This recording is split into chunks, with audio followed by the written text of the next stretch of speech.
మళ్ళీ మొదలు పెట్టండి. షేర్ చేయొచ్చు. ఊపకాయంపై ఎంతైనా రాస్తా, గోపగుయ్యమును పెంచేస్తా.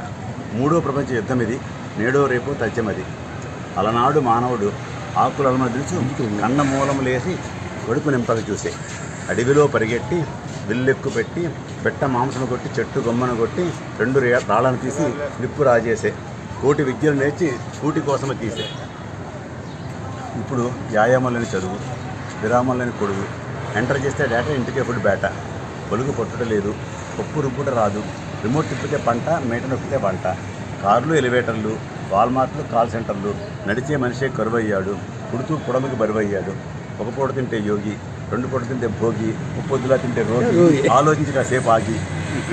అన్న మలికమైన అది నిన్ను చంపు అన్నాడు వేమన్న నాకెంత ఇంపు.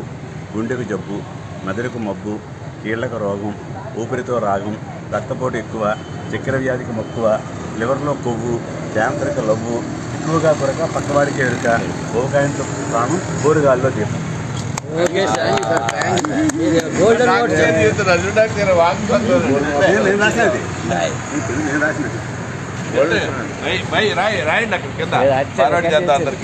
నేను రాసినది తెలుగు భాష పట్ల నాకు అధికారం ఉంది.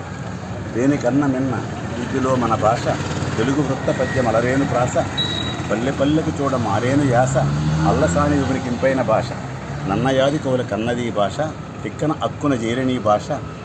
పోతన ఘంటాన పరవశించిన భాష, వేమన పలుకులో కురికిని భాష. తెలుగు రాదా? తెలుగు రాదా? తెలుగు ఎన్న దేశంబు తెలుగు, ఏను తెలుగు వల్ల బుండ తెలుగు కండ. ఎల్లందు కొలికొలిచి తెలుగువా భాషాడి, దేశ భాషలందు తెలుగు లెస్స.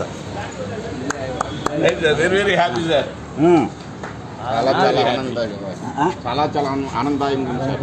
మిమ్మల్ని కళ్ళలో చాలా మీ బంగారు